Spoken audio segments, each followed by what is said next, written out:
Саламатсыздар ма? Бүгін мен сіздермен әртүрлі кремдермен дайындауға болатын пирожныйдың корзиночкасымен бөлісемін. Бұл корзиночканың дәмділігі сондай ауызда еритін үлпілдек болып шығады.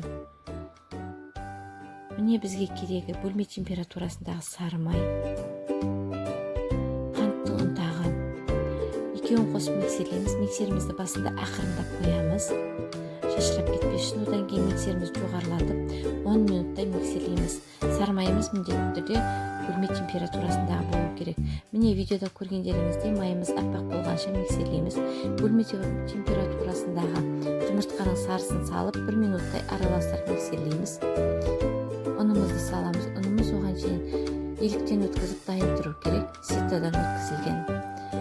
Достар, егер де менің каналыма жазылмасаңыздар, жазылып қойыңыздар. Лайк басып пікірлеріңізді қалдырыңыздар. Алдағы уақытта әртүрлі рецептермен бөлісіп отырамын. Ұнды 3-ке бөліп саламыз. 3-ші бөліктен кейін қолмен илейміз.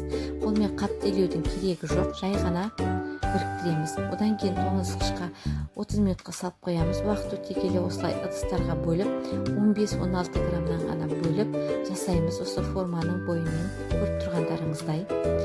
Дайын болғаннан кейін түбін вилкамен кесеміз. Себебі ол сынып кетпеу керек. Пісіп жатқан кезде ауа барып сынеді, теспесеңіздер. Енді духовкада 180 градуста 25-30 минут пісіреміз. Арнайы уақыты жоқ, әркімнің өзінің духовкасы біледі. Ыдысымызды жасаған майлаудың керегі жоқ, өзі оңай шығады. Міне менің әдемі корзиночкам дайын. Сіздер де жасаңыздар, міндетті түрде сіздерден де шығады. Видеоны соңына шейін қарағандарыңызға рахмет. Сіздермен болған үміткен.